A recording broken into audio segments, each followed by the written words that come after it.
Welcome back to our basic training in Christian ministry here with Progressive Christian Ministry Training.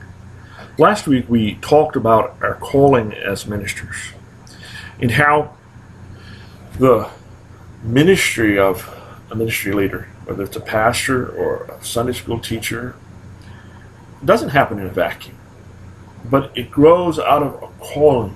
It comes from a personal relationship with God. And how that calling is just an extension of the calling all believers share. Because all believers are called to live out a priestly calling. It's a part of their work, healing God's world. And what I'd like to do in this session is talk to you a little bit about what it looks like to live out that calling and what that priestly calling all of us who are believers sharing looks like. And there's really three aspects to this calling. First of all, it is a call to proclaim to all people God's reconciliation with them. And we see this pointed out in many scriptures, but perhaps most beautifully in 2 Corinthians 5:18, where we read that all this is from God, who reconciled us to God's self through Christ and gave us the ministry of reconciliation. That God was reconciling the world to God's self in Christ, not counting people's sins against them. And God has committed to us the message of reconciliation. You know, it's very easy to get the message that we are not reconciled with God, but estranged.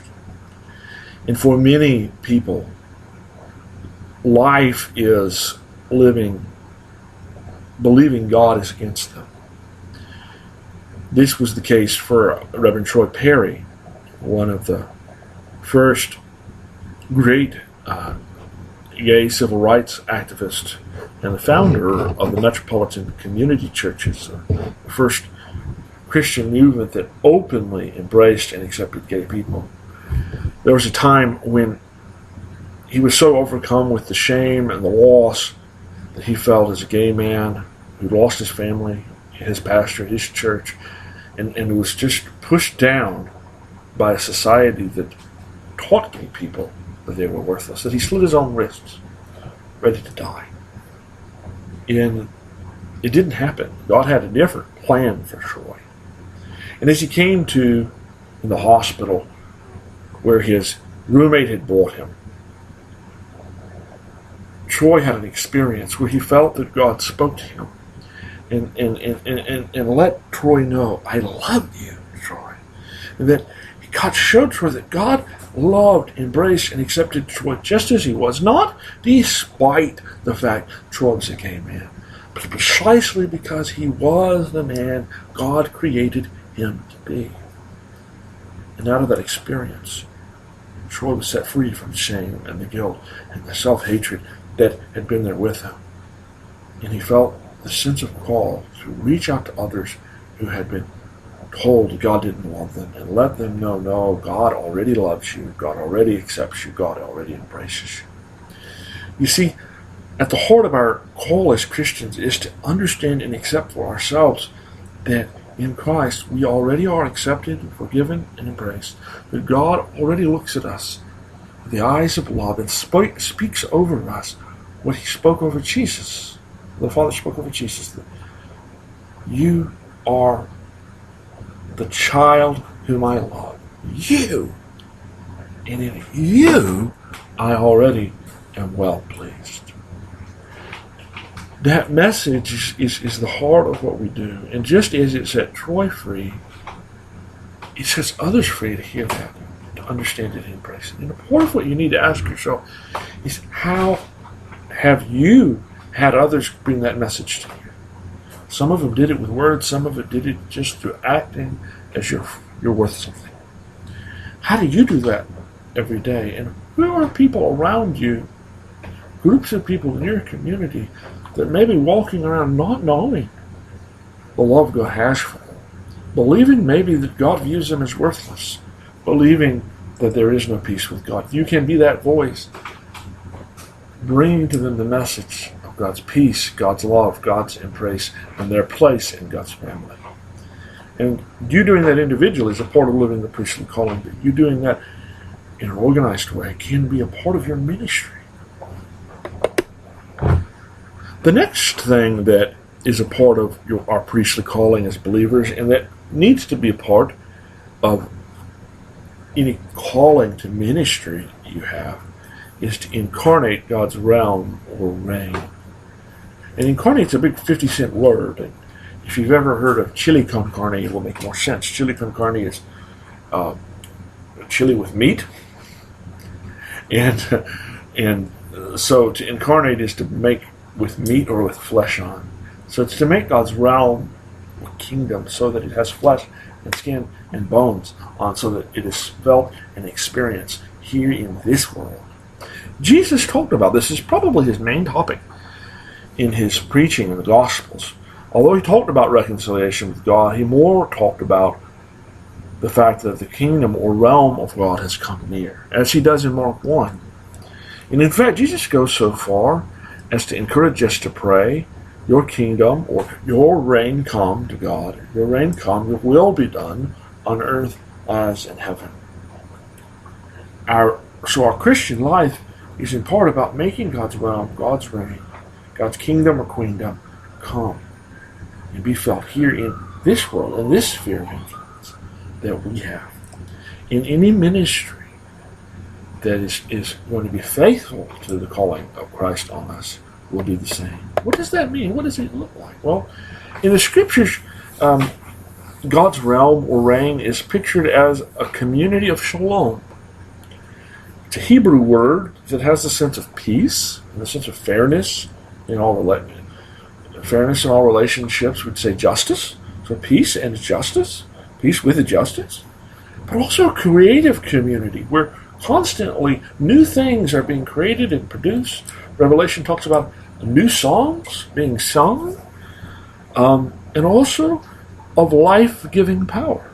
It's a community like that. It's a community where those who once were oppressed now have peace, and now live in relationships of justice, freedom, equity, and where they experience life-giving, creative power in their lives. It is a community where there is peace between people. Peacemaking goes on to settle problems, where there is justice. There's equal treatment of all, regardless. Where creativity and life-giving relationships, creative and life-giving relationships happen. It is a community without prejudice to any. And it's not just a community of people. The prophets of the Old Testament picture this messianic community of being a place where the earth is healed and the desert begins to blossom. And that's why I put this picture on the slide of Jesus healing polluted waters and bringing up trees in the midst of a desert. Because it is also shalom, peace and justice and creativity and life-giving power to and between all living things. So it's about the healing of this whole earth. And Jesus, when he's talking about the kingdom of God, that's what he's talking about. Being made flesh, present. And if you look at Jesus' life again and again, that is what happens wherever Jesus shows up. All of this begins to appear in those around him. And that building this, making this be made present, is part and parcel of the work that you and I are called to do in our regular lives as believers, at priestly work, in all of our relationships, but also when we do a ministry in an organized and structured way. This is what we're trying to mobilize people to help make present.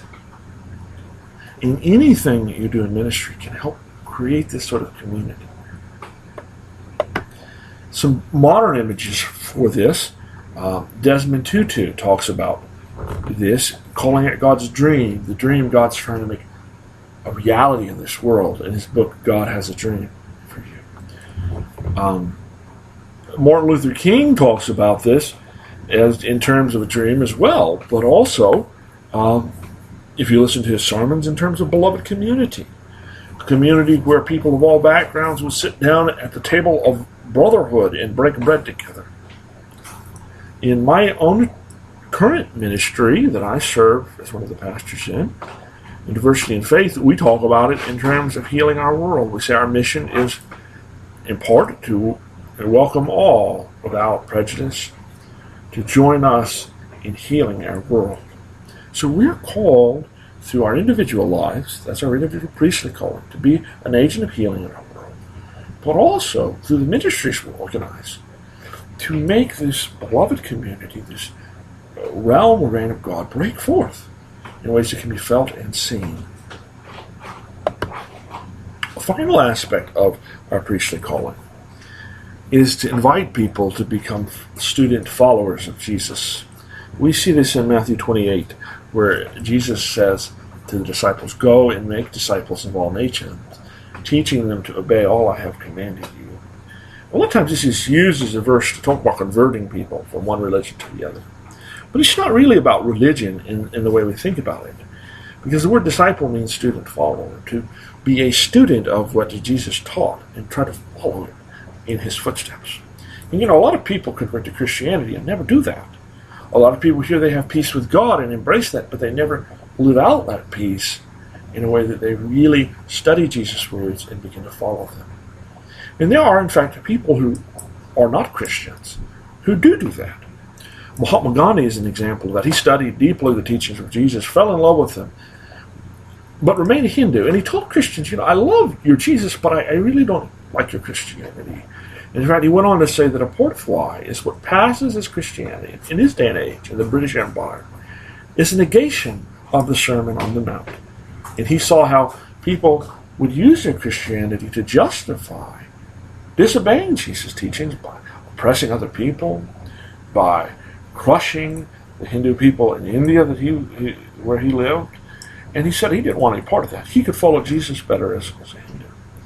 And so one of the things we're supposed to do is to help people come to know what Jesus actually taught. Many Christians don't know it, let alone people of other faiths or without faith, and to help them fall in love with Jesus' teachings and come to live them out.